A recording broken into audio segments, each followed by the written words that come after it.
반갑습니다. 신학과 신앙의 노승주입니다. 이제 오늘부터는 차근차근 기독교 항요의 내용을 살펴보려고 하는데요. 앞으로 살펴볼 기독교 항요의 이 역본은 1559년판 라틴어 최종판 직역 기독교 항요 문병호 교수님 역본입니다. 생명의 말씀사에서 나온 역본이고요. 가장 최근에 나온 번역인데 이 칼빈 신학을 가장 잘 이해하시는 문병호 교수님께서 라틴어를 직역으로 해서 다른 번역본을 거친 것이 아니라 직역으로 해서 번역하신 역본입니다. 다양한 시중에는 다양한 번역본이 많이 나와 있는데 제가 판단하기에는 가장 가독성이 좋고 또 다양한 각주의 자료들을 첨가하셔서 이 칼빈의 기독교 항요를 이해하는 데 있어서 또 칼빈의 신학을 이해하는 데 있어서 가장 큰 유익이 있는 책이 이 책이라고 생각해서 이 책을 기본 텍스트로 삼고 앞으로의 시간을 가지려고 합니다. 이 책의 뒷면에 보면 본 번역서의 특징이 나와 있어요. 문병호 교수님께서 이 번역을 하시면서 어떤 특징이 있는지 잘 담겨져 있는데요. 첫 번째로는 라틴어 원전을 충실하게 직역했다라는 것이고, 둘째로는 칼빈 신학에 따른 그 번역을 하셨다. 셋째는 70여 면의 역자 해설을 수록했다. 넷째는 5,200여 항목에 달하는 각주를 달았다. 다섯째, 3,500여 단어의 라틴어 용어집을 부과했다. 여섯째, 각 장의 저희들의 제목을 달고 맥락에 따라 묶어서 장서도에 실었다. 일곱째, 성구색인을 수록했다. 이런 다양한 본서의 특징이 있습니다. 그러므로 제가 생각하기에는 다른 역본의 기독교 항요를 이제 구매하시기보다는 가장 최근에 나온 이 생명의 말씀사에서의 문병호 교수님 역본을 여러분이 주 텍스트로 삼고 참고하셔서 앞으로의 기독교 항요를 연구하는, 이렇게 알아가는 시간을 가지면 좋을 것 같습니다. 오늘은 첫 시간으로 기독교 항요 1권부터 1장, 1권 1장부터 5장까지의 내용을 한번 살펴보도록 하겠습니다. 기독교 항요 1권 1장부터 5장까지의 내용은 하나님을 아는 지식과 우리 자신을 아는 지식이라는 큰 테마, 큰 주제를 가지고 진행이 됩니다. 오늘은 이 내용을 한번 살펴보도록 하겠습니다. 칼빈은 기독교 항요 1권 1장 1절에서 이렇게 말하면서 이 책을 시작합니다. 궁극적으로 참되고 견실한 지혜로 여겨질 만한 우리 지혜의 요체 거의 전부는 하나님을 아는 지식과 우리 자신을 아는 지식 두 부분으로 이루어진다. 그러나 이 둘은 많은 고리들로 이어져 있어서 무엇이 다른 것에 앞서며 무엇이 다른 것을 낳는지 분별하기가 쉽지 않다. 칼빈의 표현처럼 궁극적으로 참되고 견실한 지혜, 즉 우리가 꼭 알아야 될 그 지혜는요, 하나님을 아는 지식과 우리 자신을 아는 지식, 이 두 부분으로 이루어져 있습니다. 그리고 이 두 지식, 우리가 흔히 이중지식이라고 하죠. 이 이중지식은 많은 고리로 이루어져 있어서 하나를 제대로 알아야지만 다른 하나 또한 바르게 알 수 있는 법이에요. 왜냐하면 우리의 존재를 생각해 보세요. 우리의 존재됨은 우리 자신에게서 비롯된 것이 아니죠. 그래서 우리를 바로 알려면 알아야 될 분이 누구일까요? 당연한 일입니다. 우리가 의존해야 하고 우리를 지으신 분이심, 그 하나님을 알아야 되는 거예요. 왜요? 우리 인간은 하나님 의존적인 그런 지음받은 존재이기 때문입니다. 그러나 문제가 뭡니까? 이 타락한 인간으로서는 스스로 하나님을 바라볼 수 없다는 거예요. 그런 점에 있어서 칼빈은 이렇게 말합니다. 우리는 우리 자신에 대해서 실망하기 전까지는 하나님을 진지하게 갈망할 수도 없다. 그러므로 사람은 각자 자기 자신을 아는 지식이 있어야 하나님을 찾도록 자극을 받을 뿐만 아니라 마치 손에 끌려가듯이 하나님을 발견하게 된다. 이처럼 하나님을 아는 지식과 우리 자신을 아는 지식은 많은 고리들로 이어져 있습니다. 어떤 사람이든 자기 자신의 비참함을 알게 되는 순간 무엇을 바라보게 됩니까? 선하신 하나님을 바르게 진지하게 갈망하게 되는 거예요. 내가 죄인인 걸 알았을 때 그 선하신 하나님의 은혜를 간구하지 않고서는 나 자신의 존재됨이 온전할 수 없다는 것을 알기 때문입니다. 또한 선하신 하나님을 바르게 알게 되는 순간 인간은 자기 자신의 존재와 죄의 비참함, 그것들에 대해서 명확하게 알게 되는 겁니다. 하나님을 알 때 내 자신이 얼마나 미련한 자이고 어리석은 자이고 비참한 자인지를 알게 되는 것이고, 내가 얼마나 비참한 존재인지를 깨닫게 될 때 하나님이 얼마나 선하신지, 하나님이 얼마나 높으신지를 알게 된다는 것이죠. 이처럼 이 하나님을 아는 지식과 우리 자신을 아는 지식은 많은 고리들로 이어져 있다라는 것을 칼빈은 기독교 항요 1권 1장에서 전해주고 있는 거예요. 그렇다면 하나님을 아는 지식은 어떤 지식일까요? 하나님에 대한 지식은요, 두 가지로 우리가 이야기할 수 있습니다. 첫째는 창조주 하나님에 대한 지식이고, 둘째는 구속주 하나님에 대한 지식입니다.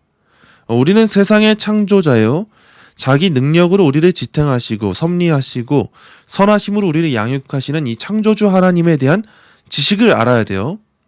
그리고 그리스도 안에서 우리에게 긍휼을 베풀어 주시는 구속주 하나님을 알아야 됩니다.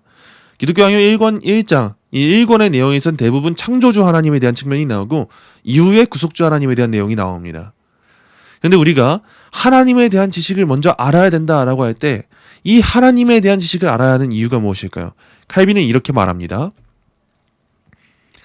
하나님의 능력에 대한 이러한 지각이 우리에게 경건을 가르쳐 주는데 안성맞춤인 선생이며 이 경건으로부터 종교가 태어나기 때문이다. 다시 한번 말씀드립니다. 하나님의 능력에 대한 이런 지각이 우리에게 경건을 가르쳐 주는데 안성맞춤인 선생이며 이 경건으로부터 종교가 태어나기 때문이다. 여기서 칼빈이 말하는 경건이라는 것은요, 기독교강요 1권 2장 1절에서 칼빈이 말하는 것처럼 하나님을 향한 사랑과 결합된 경외심이에요. 이 경건이라는 개념이 칼빈 신학에서 매우 중요한데, 경건이 무엇이냐? 하나님을 향한 사랑과 결합된 경외심이다 라는 것이죠. 이와 같은 경건이 우리 인간에게 어떻게 가능해질까요? 이 하나님에 대한 지식을 바로 알게 될 때 가능해진다는 거예요. 하나님이 어떤 분이신지 알아야, 하나님으로부터 나 자신이 어떤 존재인지를 알아야 하나님을 향한 사랑과 결합된 그 경외심으로서의 그 경건의 열매를 맺게 된다는 것이죠. 하나님의 은혜를 알고 자기 자신이 하나님께 빚지고 있다는 그 자기 자신에 대한 지식을 알게 될 때 그리스도와의 연합 가운데 자발적으로 복종하면서 자기 자신을 하나님께 맡기게 되는 거예요. 즉 예배하는 그 경건의 삶을 살 수 있게 되는 것입니다. 이와 같은 하나님의 신성에 대한 의식은요, 우리 안에 내재해 있습니다. 하나님을 아는 지식은요, 사람의 마음 안에 자연적으로 내재해 있어요. 우리는 이를 뭐라고 말하냐? 종교의 씨앗 혹은 신의식 등으로 지칭합니다. 기독교강요 1권의 구조는 로마서의 구조와 매우 흡사해요. 이 칼빈은 하나님께서 무지를 핑계 삼아 도망치는 자가 없도록 신성에 대한 의식을, 이 종교의 씨앗을, 신의식을 모든 사람에게 친히 주셨다고 기록하고 있습니다. 즉 하나님을 알만한 지식이 어떤 특정한 사람에게만 주어진 것이 아니라 모든 사람에게 주어져서 하나님은 그들을 핑계할 수 없게 하셨다라는 것이죠. 우리가 이를 어떻게 확신할 수 있습니까? 주위를 둘러보세요. 모든 인간은 누군가가 자기에게 가르쳐주지 않아도 각양각색의 우상 숭배를 행하고 있지 않습니까? 누군가는 명확한 우상으로서의 이방 종교를 섬기기도 하고, 또 누군가는 눈에 보이지 않는 무언가를 섬기는 그 예배하는 삶을 살아가기도 합니다. 세상의 어떤 지역, 어떤 도시에도 종교가 없는 것은요, 사실 존재하지 않아요. 우리가 흔히 생각하는 기독교, 이슬람, 불교 이런 종교만이 아니라 각자가 예배하는 대상이 있고, 그 어떤 곳을 가도 어떤 사람을 만나도 각자의 예배의 대상이 존재하고 있다는 것이죠. 이게 무엇을 의미할까요? 이는 모든 사람의 마음 가운데 하나님을 알만한 지식이 주어졌다는 것을 의미합니다. 사람은 하나님의 형상대로 지음받아서 하나님을 예배하도록 지음받았어요. 그러나 타락의 결과가 무엇입니까? 그 하나님의 형상의 심이 왜곡되고 일그러지고 삐뚤어진 거예요. 우리에게 주어진 하나님의 형상은 하나님을 온전히 예배하도록 주어진 형상인데, 하나님을 반영하도록 주어진 형상인데, 이제 그 형상의 방향성이, 그 예배의 방향성이 왜곡되고 삐뚤어지니까 하나님을 예배해야 했던 우리 인간이 하나님이 아닌 다른 것들을, 이 피조 세계에 존재하는 것들을 예배하게 된 거죠. 이 복된 삶의 최고 목표는 하나님을 아는 것인데, 하나님을 아는 것은 어떻게 가능해질까요? 우리 안에 신성에 대한 의식이 있고, 신의식이 있고, 종교의 씨앗이 있어도 지금 우리의 현 상태는 어떻습니까? 삐뚤어지고 왜곡되어서 타락해서 눈이 멀어서 스스로는 그 하나님에 대하여 온전히 인식할 수 없고 오히려 부정하고 있고 오히려 미신적인 신앙을 행하고 있는 것이 우리 타락한 죄인의 상태입니다. 그런데 우리가 하나님을 어떻게 참되게 알 수 있을까요? 칼빈이 이렇게 말합니다. 하나님의 본질은 불가해하다. 그의 신성은 모든 인간적 지각을 훨씬 멀리 떠나 있다. 그러나 하나님은 자기의 작품 각각에 자기의 영광을 드러내는 확실한 표지를 아주 명확하고 뚜렷하게 새기셔서 아무리 거칠고 어리석은 사람들이라도 그 자신의 무지로 변명할 수 없도록 하셨다. 칼빈이 말하는 것처럼 하나님의 본질 자체는요, 불가해함이 마땅합니다. 우리가 이해할 수 없음이 마땅해요. 하나님과 우리 자신에 대한 이런 존재론적 차이는 말로 다 할 수가 없습니다. 그러므로 그의 신성은 모든 인간적인 지각을 훨씬 멀리 떠나 있음을 인정하지 않을 수가 없습니다. 그렇기 때문에 인간은 스스로 하나님을 알 수 있는 방법이, 스스로 하나님을 온전히 이해할 수 있는 방법이 존재하지 않아요. 하나님을 알게 된다라는 것은요, 그분께서 친히 자신을 드러내서 우리에게 보이실 때, 알게 하실 때, 깨닫게 하실 때, 즉 쉽게 말해서 계시하실 때 가능해진다라는 것이 핵심입니다. 먼저 하나님께서는 자신의 작품들 가운데, 이 자신의 작품인 모든 피조물 가운데 자기의 영광을 드러내셨어요. 칼빈은 이에 대해서 이렇게 말합니다. 우선 당신이 어디로 눈을 돌리든지 세상의 모든 미세한 부분에 적어도 하나님의 어떤 영광이 드러내는 섬광들이 빛나고 있다는 사실을 인식하게 될 것이다. 이 가장 넓고 가장 아름다운 조화가 실로 아주 넓게 펼쳐져서 한 번만 둘러보아도 그 광채의 무한한 능력에 당신 전부가 완전히 압도될 수밖에 없을 것이다. 실로 그렇습니다. 우리는 어디로 눈을 돌리든지 세상의 어떤 미세한 부분에서도 하나님의 영광이 빛나고 있음을 발견해 마땅해요. 모든 것이 하나님의 영광을 반영하고 있는 거예요. 드러내고 있는 거예요. 그러므로 로마서의 말씀처럼 하나님을 모른다고 할 수 있는 사람은 그 누구도 존재하지 않아요. 왜요? 하늘을 보세요. 구름을 보세요. 산을 보세요. 바다를 보세요. 그 모든 것들이 하나님이 존재하시고 하나님이 얼마나 대단하신 창조주이신지를 반영하고 있기 때문이에요. 드러내고 있기 때문이에요. 계시하고 있기 때문입니다. 하늘에도 땅에도 하나님의 지혜를 밝혀주는 것들로 가득하기 때문입니다. 자, 그렇다면 사람은 얼마나 배은망덕한 존재입니까? 사람은 그 자체로 가장 탁월한 하나님의 작품이고 하나님의 형상으로 지음받아서 그분의 속성을 공유하고 있는데 다른 피조물들과 다른 존재로 지음받았는데 그럼에도 불구하고 하나님 앞에 마땅히 돌려야 할 그 영광에 찬송을 드리지 않고 오히려 하나님을 부인하고 있다면, 오히려 하나님이 아닌 이 피조 세계를 예배하고 있다면 그보다 더한 그런 배은망덕한 삶이 어디 있겠습니까? 이것뿐입니까? 사람은 하나님께서 지으신 이 피조물을 얼마나 드높입니까? 단순히 하나님을 예배하지 않는 것, 단순히 이 세상을 보면서 즐기는 것 정도가 아니라 얼마나 많이 예배하고 있습니까? 피조물을 지으신 그 하나님께 드려야 될 찬송을 하나님께서 지으신 피조물에게 행하고 있지 않습니까? 또한 하나님께서는 섭리 가운데 이 사회를 경영하사 자신을 드러내세요. 때로는 적극적으로, 때로는 허용적으로 자신과 자신의 뜻을 드러내십니다. 그러므로 칼빈은 결코 하나님의 권능이나 지혜 모두 어둠 속에 숨겨져 있지 않다라고 말했습니다. 하나님께서는 최고의 방법으로 자신의 권능과 지혜를 명확하게 드러내세요. 때때로는 악인이 잠시 승리하는 것처럼 보일 때도 있고 순결한 자들이 어려움을 당하는 상황도 마주하게 되곤 합니다. 때론 이 세상의 불신자가 더 성공하는 것처럼 보일 때도 있고 때론 이 세상의 성도들이 더 낮아지는 경우를 우리가 보게 되기도 합니다. 그러나 우리는 그때에도 하나님의 하나님 되심이, 하나님의 뜻이 이 세상 가운데 밝히 드러나고 있음을 의심해서는 안 됩니다. 하나님께서 지금 당장 벌하시지 않는 것을 보면서 무엇을 깨달아야 할까요? 장래의 심판이 있다라는 사실을 깨달아야 되는 거예요. 또 반면에 그의 사랑하는 자들에게는 자비를 더 헤아려 주시고 은혜를 베푸사 놀랍게 인도하실 것을 우리는 신뢰해야 되는 겁니다. 확신해야 되는 거예요. 우리는 이렇게 역사를 통해서도, 섭리의 역사를 통해서도 하나님의 계시, 하나님의 드러내 주심을 마주하게 되는 겁니다. 그렇다면 우리는 하나님께서 자신을 계시하신 그 방법을 벗어나서 하나님을 알 수 있을까요? 그렇지 않습니다. 하나님이 드러내 주시는, 계시해 주시는 방식을 벗어나서 하나님을 알 수가 없습니다. 우리의 이해와 호기심으로 하나님을 판단하고 깨달으려고 노력해도 우린 결코 그 하나님을 바르게 알 길이 존재하지 않는다는 거예요. 하나님께서 우리에게 은혜를 베풀어 주실 때 하나님께서 허락하신 방법을 통해서 우리가 하나님을 알아가게 되는 겁니다. 그 방법이 무엇일까요? 그 방식이 무엇일까요? 하나님의 작품을 마주하는 거예요. 하나님께서 자신의 뜻을 드러내신 그 계시를 통해서 하나님의 역사를 통해서 마주하게 하십니까? 그걸 통해서 우리는 하나님을 알아가야 되는 것이고, 하나님이 우리의 양심을 통해서 자신을 계시하십니까? 우리 안에 신의식을 주셔서 하나님이 자신을 계시하십니까? 우린 그걸 통해 알아가야 되는 거예요. 이 피조 세계를 통해서 계시하셨습니까? 우린 그걸 통해서 알아가야 되는 거예요.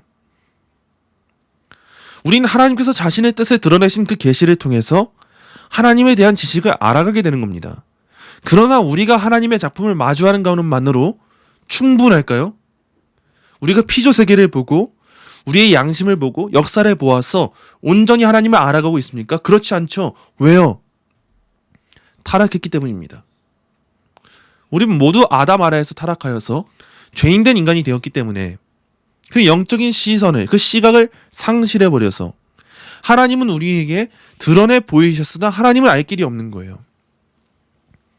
물론 하나님에 대한 지식은 하나님께서 자신을 드러내 주셔야 알 수 있는 것이지만, 죄로 인해 타락한 인간은 하나님의 작품으로서의 피조세계와 자신, 그리고 섭리의 역사를 보면서 하나님에 대한 지식을 순전하게 지닐 수 없게 된 겁니다. 그 결과 어떤 이들은 순수한 종교에 불순물을 섞어서 미신적인 신앙을 지니곤 하는 거예요.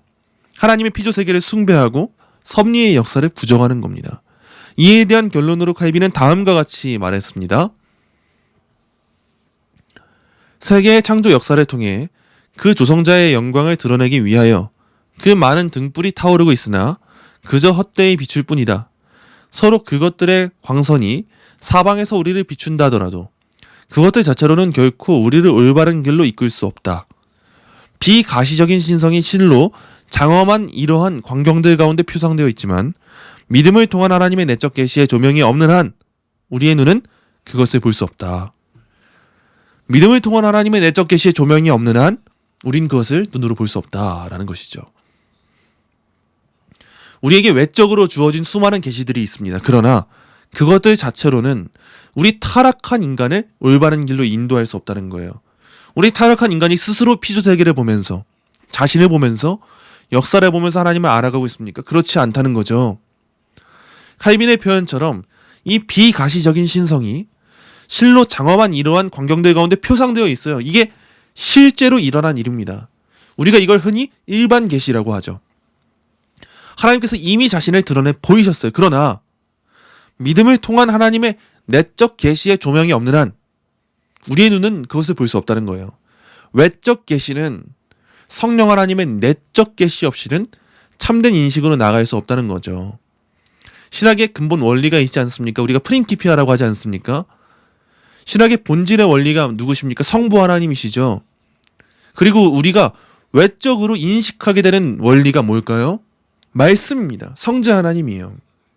근데 우리가 그 누구든 그 말씀을 읽는다고 해서 다 하나님을 알아갈 수 있습니까? 믿을 수 있습니까? 그렇지 못하죠. 내적 인식의 원리로서 성령 하나님이 계시는 거예요.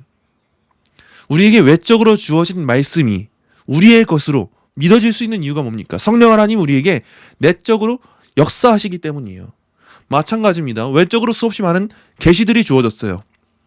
피조세계가 있고 인간 자신이 있어요. 양심이 있습니다. 그리고 역사가 있습니다. 그러나 그 누구도 성령 하나님께서 우리에게 내적으로 조명해 주시지 않는 한, 깨닫게 해주시지 않는 한 스스로의 눈으로 하나님을 알 수 있는 자들이 없다라는 것입니다. 오늘의 내용을 정리하자면 다음과 같습니다. 첫째, 우리의 지혜의 요체, 그 두 가지는 하나님을 아는 지식과 우리 자신을 아는 지식이다라는 것이고요. 둘째, 하나님을 아는 지식은 우리에게 경건을 가르쳐준다라는 것이고요.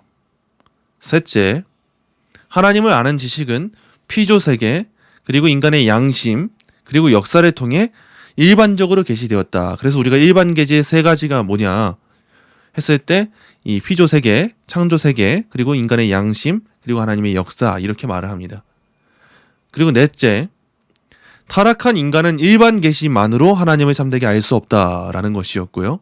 마지막 다섯째로, 그러므로 외적으로 주어진 계시는 성령 하나님의 내적 계시 없이는 조명하심 없이는 참된 인식을 낳을 수 없음이 분명하다라는 것이 칼빈의 기독교 강요 1권 1장부터 5장까지의 내용이었습니다. 이 1권 1장부터 1권 5장까지의 내용을 여러분이 꼭 기억하셔서 우리가 꼭 알아야 될 이 참된 지혜의 요체는 하나님을 아는 지식과 인간을 아는 지식이구나. 우리는 하나님을 알아야지만 경건의 열매를 맺을 수 있구나. 하나님은 자신을 드러내 보이셨으나 타락한 인간으로서는 그 하나님을 온전히 알 수 없구나. 우리가 하나님을 바르게 알 수 있다는 것은 외적 계시를 통해 자신을 드러내신 하나님께서 내적 계시를 통해 우리에게 큰 믿음을 주시고 깨닫게 하셔서 가능한 것이구나. 그러므로 내가 하나님을 안다는 것이, 하나님을 아는 지식이 내가 있다는 것이 참 귀하고 감사한 일이구나 라는 것을 꼭 기억하시고 앞으로의 기독교 강의를 통해서도 그렇다면 하나님을 아는 지식의 내용이 무엇일까? 우리 자신을 아는 지식은 무엇일까? 이에 대해서 더 선명하게 알아갈 수 있으면 좋을 것 같습니다. 오늘의 내용은 여기까지입니다. 감사합니다.